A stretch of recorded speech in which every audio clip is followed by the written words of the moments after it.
Assalamualaikum, welcome back to Zaf channel guys. Apa khabar game puaka? Zaf harap korang berada dalam keadaan sehat dan ceria-ceria selalu. Yang mana baru lagi jumpa Zaf channel, Zaf nak ucap selamat datang. Dan kalau korang sudi apa salahnya terlebih dahulu, korang boleh tekan button like, button subscribe.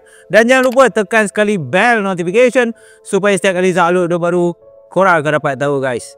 Baru-baru ni di seluruh platform social media kecoh tentang old money. Old money ni datangnya daripada mana? Dikatakan anak-anak orang kaya yang mewarisi kekayaan 7 keturunan dalam keluarga dia mula mencari ahli-ahli untuk join persatuan dia. Dan ada juga yuran dikenakan sebanyak 200 lebih. Bapak lah.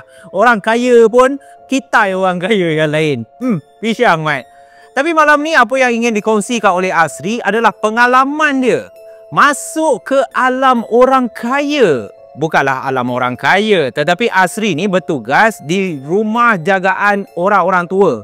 Bukan orang tua yang biasa, tetapi orang tua level premium, level VVIP. Jadi kalau game puaka nak tahu apa pengalaman seram sepanjang Asri bertugas di rumah jagaan orang tua, let's go. Kita roll intro terlebih dahulu. Tetapi sebelum tu, kaya tak kaya, tetap kena ada bunyi yang mengayakan hati anda.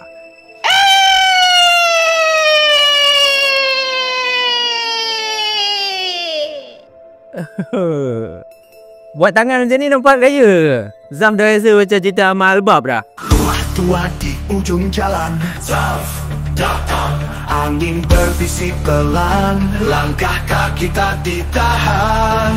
Itu berderi terbuka, bayangan mulai bicara. Mata merah menyala, suara hantu terlontar. Cerita seram malam ini, level pisang.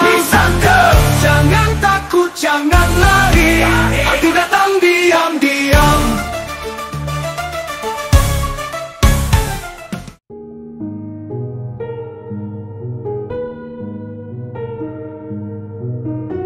Ada setengah orang-orang tua yang tinggal di rumah jagaan ni disebabkan dekat rumah tak ada kawan. Suami telah pun meninggal dunia. Ada ibu bapa yang tak ada anak-anak, tak ada adik-beradik. Jadi diorang sendiri yang volunteer, yang serah diri untuk duduk di rumah jagaan. At least kat rumah jagaan ni ramai kawan boleh buat. At least tak adalah sunyi duduk kat rumah seorang-seorang. Tetapi ada juga ibu bapa yang masih memiliki anak-anak. Dan anak-anak pula bukannya tak mampu menjaga, tetapi semuanya sibuk dalam mencari dunia yang sementara ini. Diorang pun hantarlah mak bapak diorang ke rumah orang tua-tua. Dan itulah yang dialami oleh Asri sepanjang dia bertugas di rumah jagaan VVIP punya orang tua. Digambarkan oleh Asri, rumah jagaan ni bukan level biasa, mat. Rumah dia diperbuat daripada batu bata berwarna merah macam kat British sana. Dan rumah jagaan ni adalah banglo 2 tingkat, punyalah besar. Dan disebabkan rumah jagaan VVIP ni orang-orang ternama, orang-orang yang mempunyai kekayaan 7 keturunan. Kau belanjalah takkan habis-habis. Jadi orang yang duduk kat rumah banglo 2 tingkat ni tak ramai pun.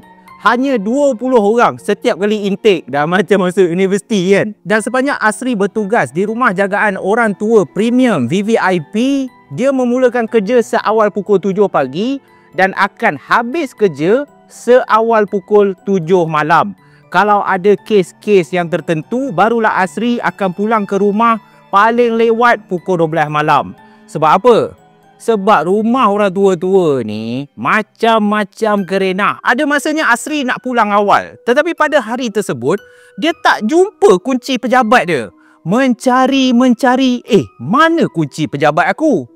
Dan disebabkan pengalaman, Asri dah tahu dah, ini mesti kerja Pak Latif ni. Pak Latif ni adalah bapa tunggal yang tak ada anak-anak. Isteri pula telah meninggal, duduk di rumah jagaan orang tua tu. Dan Pak Latif ada penyakit Parkinson, tangan bergetar macam tu.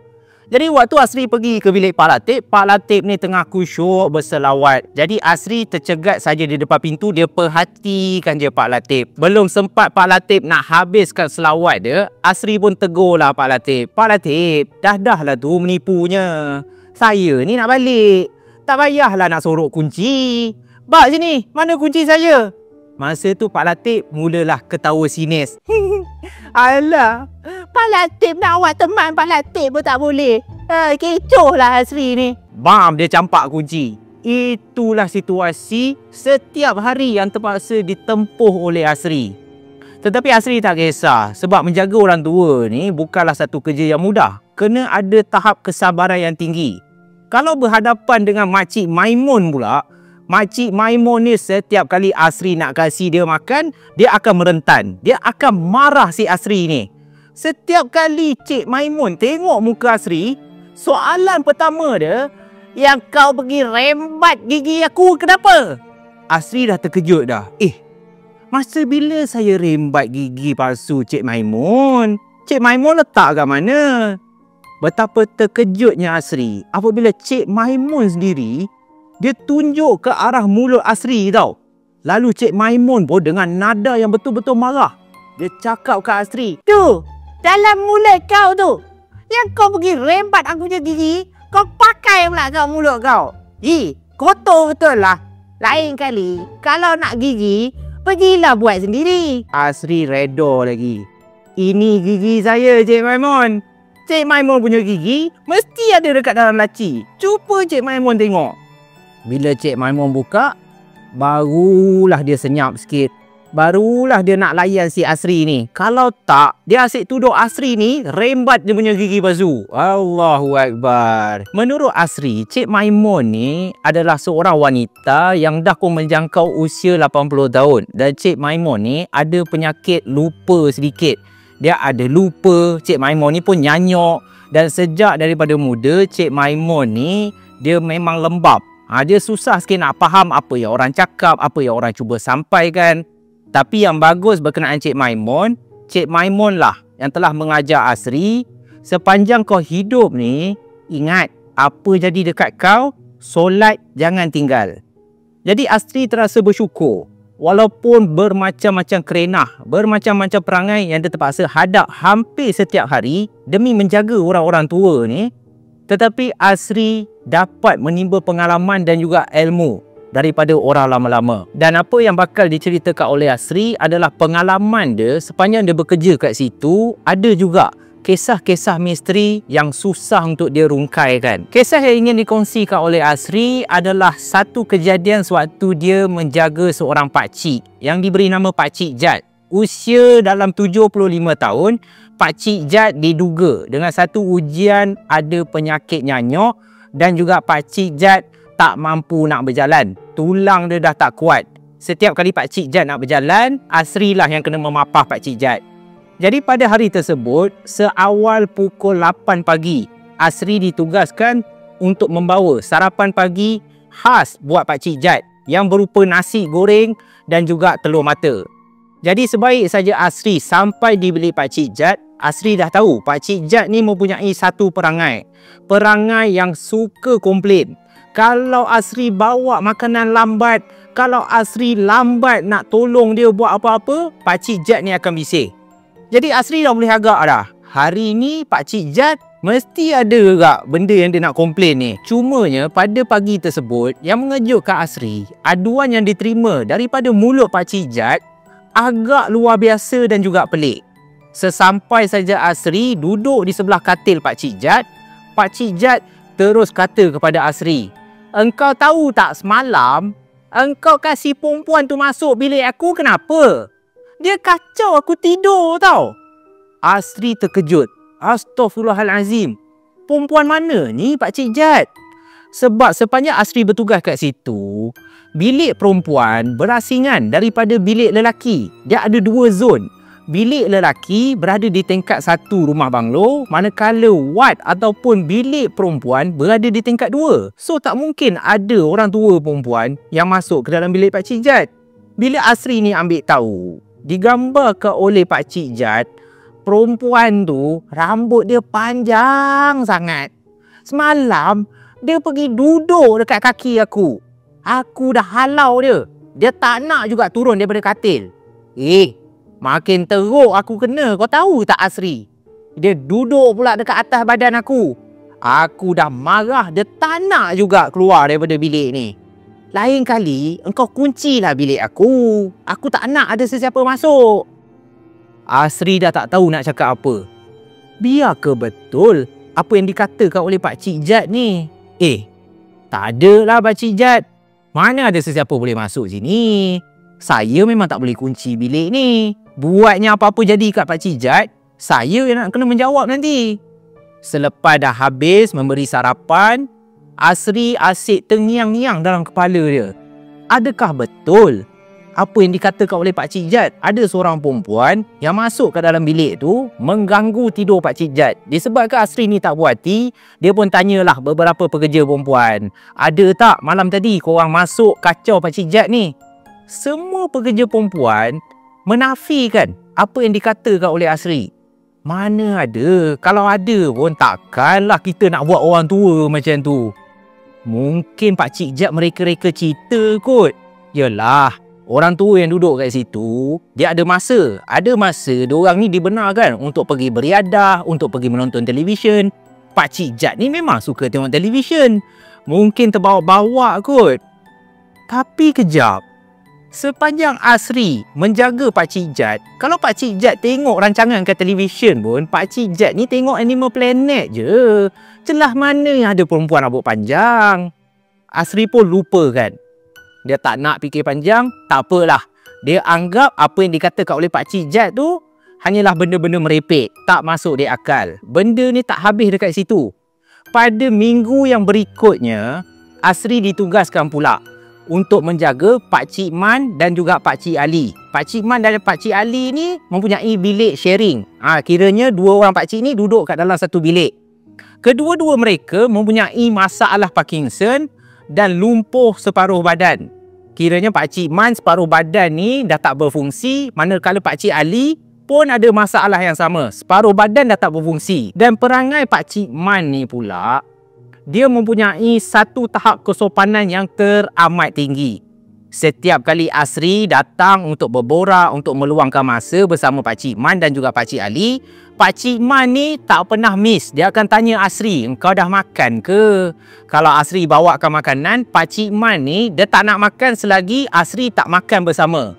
Kalau Pak Cik makan, engkau pun kena makan Asri. Barulah aku berselera sikit. Dan itu tak menjadi masalah. Disebabkan Asri dah tahu perangai Mak Cik Man ni memang cukup ramah, cukup baik hati, mengambil berat berkenaan semua orang kat situ. So Asri akan makan terlebih dahulu. Dia akan share setiap makanan yang dia bawa untuk Pak Cik Man, dia akan kongsi bersama. Dan kisah Pak Cik Man ni agak menyedihkan. Pak Cik Man ni adalah orang ternama, orang yang berpangkat, mempunyai kekayaan yang macam Zaf katakan tadi.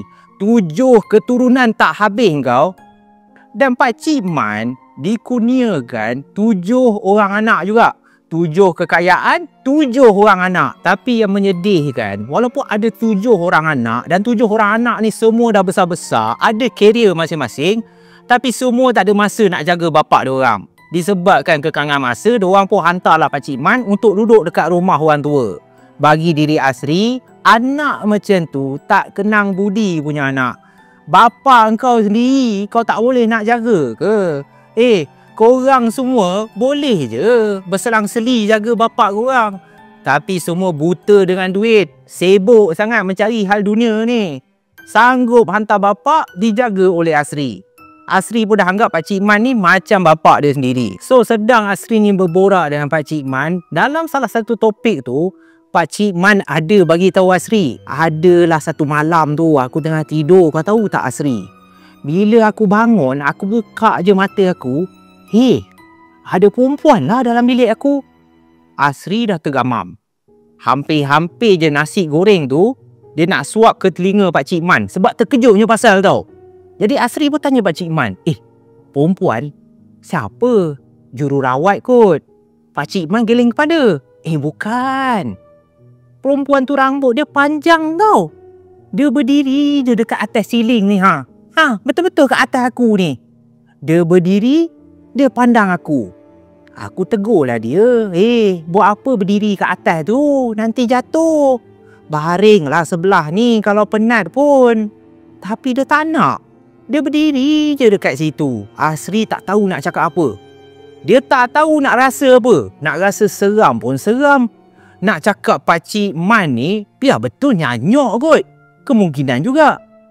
Cumanya, setahu Asri, sepanjang dia jaga Cik Man, jaranglah Cik Man nak mereka-reka cerita. Tak pernah pun Cik Man cakap ada perempuan masuk kat dalam bilik dia. Lepas tu berdiri kat atas siling. Apa yang keluar daripada mulut Cik Man, semuanya boleh dipercayai. Lainlah Pakcik Ali. Pakcik Ali tu kadang-kadang merepek sedikit. Tapi bukan Cik Man. Jadi disebabkan perasaan tak puas hati, Asri pun tanyalah Cik Man. Cik Man, boleh tak Cik Man gambarkan dekat saya? Perempuan yang Cik Man nampak ni, muda ke? Dia pakai apa? Dan masa tu Asri dah yakin dah. Ada sesuatu yang tak kena. Sebab Cik Man gambarkan, perempuan tu rambut dia panjang sangat. Mengurai-ngurai. Baju dia baju putih. Macam baju hospital pun ada. Muka dia aku tak nampak lah Asri. Tapi dia berdiri je dekat atas siling tau. Aku panggil dia turun, dia tak nak turun. Sedang Asri ni kusyuk mendengar penjelasan daripada Cik Man. Tiba-tiba, Cik Man memberi reaksi. Cik Man terus berhenti menggambarkan perempuan yang muncul dalam bilik dia tu. Dan Cik Man memandang tepat ke arah Asri tau. Kau tepi kejap Asri. Asri pun ke tepi lah, dia tak faham apa benda. Dan masa tu, Cik Man menunjuk ke arah belakang Asri. Tu, perempuan tu duduk betul-betul kat katil Ali tu. Cuba kau tengok kat bahagian kepala. Asri pun pusing lah. Memandang ke arah katil Pakcik Ali. Pakcik Ali masa tu tengah rehatkan diri, tengah tidur lagi. Waktu Asri pandang ke arah katil Pakcik Ali, dekat katil tu tak ada pun perempuan. Biar ke betul Cik Man? Asri pun cakap lah, salah nampak tak? Mana ada sesiapa? Saya je kat dalam bilik ni. Cik Man geleng kepala. Tak. Tu perempuan tu berdiri betul-betul kat belakang kau tu. Dia nak makan tak? Sinilah. Makan sekali. Ni Asri, kau suap dia makan. Korang bayang situasi dia. Apa yang patut dilakukan oleh Asri? Cik Man ni memang dah terkenal lah dengan sifat peramah dia. Dia tak boleh tengok orang tak makan. Dia pergi ajak pula jelmaan tu makan. Dia suruh Asri suap. Asri dah tak tahu nak beri reaksi macam mana. Waktu tu Asri hanya tergamam. Dan waktu Asri nak suapkan nasi goreng tu ke arah mulut Cik Man tolak. Cik Man suruh Asri suapkan perempuan tu dulu. Dia dah berdiri betul-betul kat sebelah kau tu. Dia lapar. Kau kasih dia makan. Asri terpaksa pura-pura berani. Walaupun pada masa tu, tangan Asri ni dah menggeletar dah. Apa yang Cik Man merepek ni? Disebabkan Cik Man tak nak makan, Cik Man nak juga perempuan ni makan dulu. Asri pun pura-pura lah. Dia pun peganglah sudu yang ada nasi goreng. Dia pun hulur lah dekat benda yang Asri tak nampak pun. Lepas dia dah hulur dah 5 saat, Asri pun cakap lah kat Cik Man. Dah lah. Dia dah makan dah tu. Dia dah kenyang. Ni Cik Man makan. Nasib baiklah Cik Man nak makan. Secepat boleh Asri cuba habiskan sesi dia bersama Cik Man. Dan selepas dah selesai memberi Cik Man makan, Asri pun keluar daripada bilik. Walaupun Asri dah bekerja hampir 2 tahun, tetapi baru-baru ni, dia sering kali terdengar ada penampakan seorang perempuan yang mengganggu pesakit-pesakit ataupun orang-orang tua yang tinggal dekat rumah tu. Pakcik Man cakap perempuan ni berdiri kat atas siling. Pakcik Jad pula cakap perempuan ni kacau dia tidur. Pijak kaki dia, duduk kat atas badan. Asri selagi boleh dia tak nak laporkan kepada pihak atasan. Sebab nanti pihak atasan akan mengatakan yang Asri ni tak menjalankan tugas dia dengan elok. Mula meracun pesakit-pesakit dia dengan cerita-cerita yang menakutkan. Dan Asri juga tak cerita kan. Dia tak bagi tahu rakan-rakan sekerja dia yang lain. Kan nanti rakan-rakan yang lain dah mula takut. Nanti tempat tu dah jadi huru-hara. So nak tak nak Asri hanya pendamkan je lah dekat dalam hati. Sampailah satu masa apabila Asri pergi pula ke bilik pesakit yang lain pada minggu-minggu yang berikutnya. Pesakit yang perempuan ni lah yang telah mengubah segala pendirian Asri. Bagi diri Asri, kali ni aku tak boleh berdiam diri. Nak tak nak, pihak atasan kena tahu. Sebab Asri cukup yakin cerita yang dia dengar berkenaan penampakan perempuan yang muncul di sekitar bangunan tu bukanlah cerita rekaan, tetapi ianya benar-benar berlaku. Aduan demi aduan didengari oleh Asri berkenaan penampakan seorang wanita yang mula menghantui orang-orang tua yang tinggal dekat rumah banglo 2 tingkat. Menurut Asri, pada awalnya cerita-cerita yang dia dengar berkenaan wanita misteri ni dia tak ambil endah sangat. Sampailah dia bertemu dengan salah seorang pesakit yang tinggal kat situ. Diberi nama Makcik Jah. Makcik Jah ni mengalami depression, kemurungan yang teramat tinggi. Setiap kali Asri pergi duduk bersama Makcik Jah suka cakap benda-benda merepek. Ada masanya dia berkongsi pengalaman dia semasa dia muda. Dia ada bermacam-macam jenis perniagaan. Dan dia cerita pula kisah sedih kehilangan suami yang meninggal dunia akibat kemalangan jalan raya. Dan ada kalanya kisah Makcik Jah ni membawa ke zaman era Jepun dulu. Dia berperang dengan Jepun, ada masa berperang dengan bintang 3, ada masanya Makcik Jah ni berjumpa pula dengan komunis. Jadi sebagai seorang petugas yang bertugas kat rumah jagaan orang tua, Asri hanya mendengar. Dia tak adalah nak anggap cerita-cerita yang disampaikan adalah benar ataupun tidak. Asri bukan berada di situ untuk menilai apa yang dikongsikan kepada dia. Yang paling penting bagi diri Asri, tugas dia berada di situ adalah untuk membantu setiap pesakit, setiap orang tua supaya mereka dapat hidup dengan tenang. So pada hari tersebut, Asri ni duduklah dengan Makcik Jah. Dan seperti biasa, Makcik Jah ni pun berkongsilah bermacam-macam cerita. Selepas Makcik Jah dah selesai berkongsi pengalaman dia semasa dia muda, semasa dia tua, Asri pun tanyalah satu soalan kepada Makcik Jah. Makcik Jah, sepanjang Makcik Jah tinggal dekat rumah ni, semuanya okey tak? Ada apa-apa tak yang Makcik Jah nak berkongsi dengan saya? Makcik Jah mula merapatkan mulut dia ke arah telinga Asri. Sebab Makcik Jah ni pun dah tua betul dah. Dah nak menjangkau ke usia 90 tahun. Makcik Jah terus memberitahu Asri, aku ada nampak tau. Asri tak faham. Asri tanya Makcik Jah, nampak? Nampak apa tu Makcik Jah? Nampak suami ke? Asri tak bergurau. Tetapi Makcik Jah menggelengkan kepala. Makcik Jah bagi tahu Asri, tak. Semalam, lepas semua dah tidur, aku ada nampak 2 orang datang ke rumah ni, bising sangat tau. Dia berlari sana, dia berlari sini. Asri dah risau. Siapa yang datang? Jururawat ke? Ada pesakit-pesakit lain yang mengganggu Makcik Jah ke? Makcik Jah hanya senyum. Kau nak tahu tak Asri? 2 orang ni tak ada kaki. Dia pakai serba hitam. Aku cuba nak panggil, tapi laju. Dia pergi naik kat tingkat 2 tau. Dia berlari macam tu je. Aku nak kejar pun manalah larat. Engkau kena hati-hati tau. Dia orang selalu main-main kat sini. Kali ni Asri cukup yakin. Apa yang diceritakan oleh Makcik Jah lebih kurang sama je pengalaman yang dialami oleh orang-orang tua yang lain. Selepas dah banyak kali sangat dia mendengar kisah-kisah misteri, tetapi Asri tak tahu nak mendapatkan jawapan daripada mana, hal ni terpaksalah Asri bawa ke pihak atasan. Asri pergi berjumpa dengan Encik Johar. Encik Johar ni merupakan pemilik rumah jagaan orang-orang tua VIP. Dan waktu berjumpa, Asri pun menceritakan segala aduan yang dia dah terima. Nasib baiklah Encik Johar ni mengambil segala aduan yang disampaikan oleh Asri dan Encik Johar tak lengah masa. Encik Johar terus mengarahkan Asri, minggu depan engkau kerja lambat sikit. Engkau masuk petang sebab minggu depan aku akan cuba panggil ustaz untuk tengokkan rumah ni. Yang paling penting, aku tak nak rumah ni ada sebarang benda yang pelik-pelik. Dan pada minggu hadapannya, ustaz pun dipanggil untuk tengokkan kawasan rumah orang-orang tua. Dan semasa ustaz ni datang, Asri dia jadi tak puas hati sedikit. Sebab ustaz ni datang pukul 12 malam. Nak tak nak, Asri terpaksalah kerja overtime.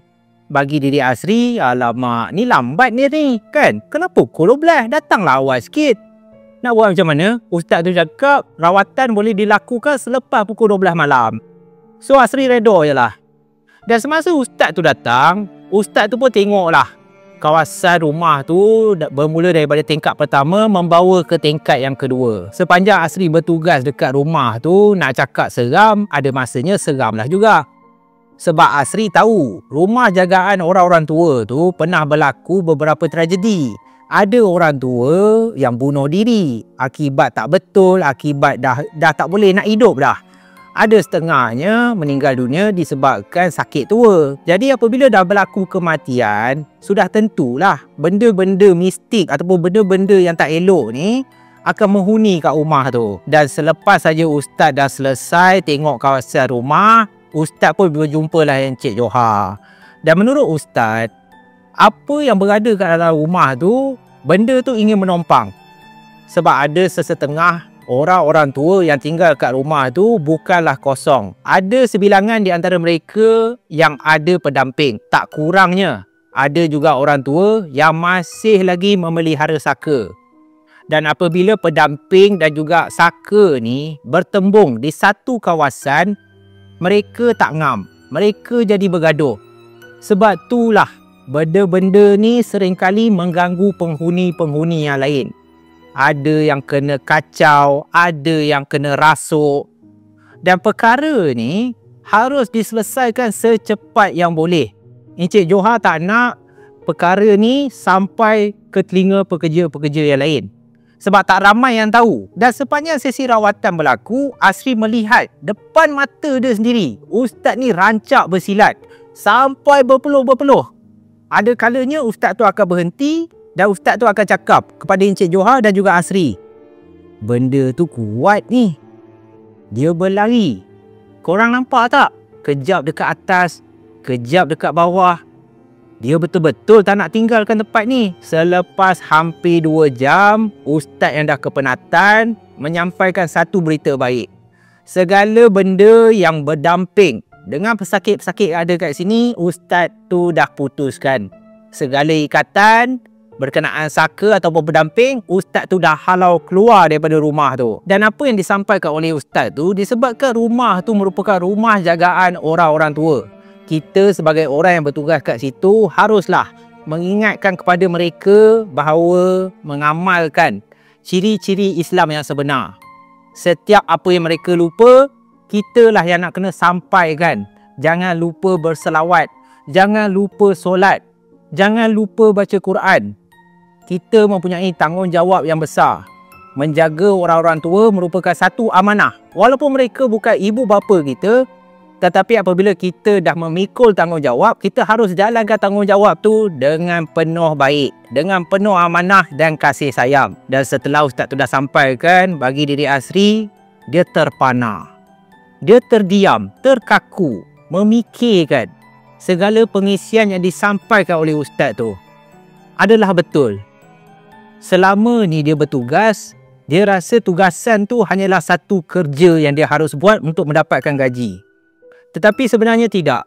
Ianya merupakan satu tanggungjawab yang besar yang bakal ditanya di akhirat kelak. Segala apa yang dia buat demi menjaga orang-orang tua ni merupakan satu kebajikan yang digalakkan dalam agama Islam. Kita kenalah membantu orang yang lemah. Dan orang-orang yang lemah ni, kalau tak ada orang-orang macam kita yang nak mengingatkan dekat dia orang, apa yang diorang harus buat, diorang akan terus hanyut. Dan sepanjang Asri bertugas kat situ, dia mula mengamalkan apa sahaja nasihat yang disampaikan oleh ustaz. Setiap orang-orang tua, Asri akan ingatkan cara-cara membaca Al-Quran, cara-cara solat dengan betul, cara mengambil wuduk, cara bersihkan diri. Selagi boleh, Asri akan melimpahkan segala kudrat dia demi menjaga setiap ibu bapa seperti ibu bapa dia sendiri. Jadi itulah sedikit pengalaman sepanjang Asri bertugas di rumah jagaan orang-orang tua. Dan memang betul, selain daripada kesabaran, tawakal kepada Allah SWT juga teramat penting. Kerana orang-orang tua ni tak semua orang boleh hadap. Sebab itulah kita seringkali terdengar ada anak-anak yang telah diberikan segala-galanya oleh kedua ibu bapa dia. Tetapi apabila ibu bapa dia sudah sampai lanjut usia, sudah tua, dah tak mampu bergerak, anak-anak ni akan mengambil jalan mudah, menghantar ibu bapa diorang pergi ke rumah orang-orang tua untuk dijaga oleh orang lain. Ingatlah geng puaka, yang mana ada mak bapak, jagalah ibu bapa korang sebaik yang boleh sementara mereka masih hidup. Sebab kedua ibu bapa ni lah rahmat pinjaman daripada Allah SWT yang paling besar. Doa mereka lah yang kita harapkan untuk menerus kehidupan kita menuju segala kejayaan yang sementara kat dunia ni.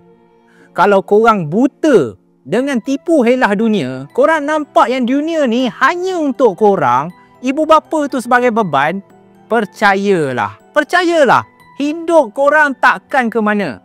Apa saja yang korang kecapi pada hari ini adalah doa dan keberkatan daripada ibu bapa dan asbab keizinan daripada Allah Subhanahu Wa Taala. Zaf harap korang dapat iktibar dan pengajaran. InsyaAllah kita jumpa lagi dalam malam puaka yang akan datang. Stay safe, stay healthy guys. Bye-bye. Rumah tua di ujung jalan, Zaf datang. Angin berbisik pelan, langkah kaki tak ditahan. Itu berderi terbuka, bayangan mulai bicara.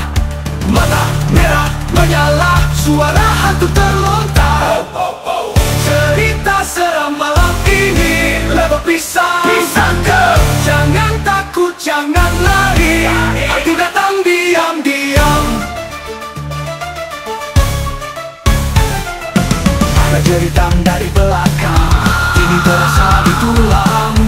Tiba-tiba hilang bayang, gelisah menyerang. Cerita seram malam ini, lebar pisang ke. Jangan takut, jangan lari, hantu datang diam-diam.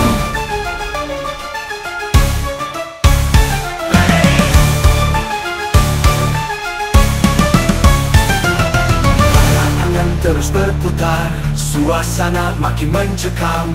Rasakan seram menyebar, detak jantung tak terpendam. Lebar pisang.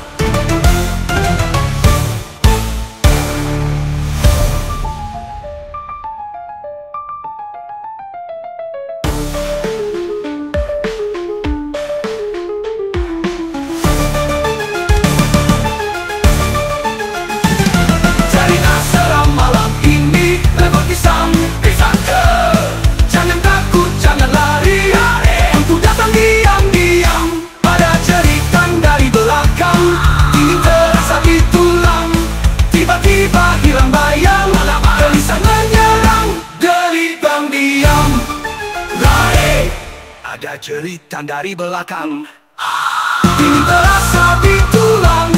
Tiba-tiba hilang bayang, gelisah menyerang, diam-diam. Cerita seram malam ini, lebar pisang ke. Jangan takut, jangan lari, hantu datang diam-diam. Ada jeritan dari belakang.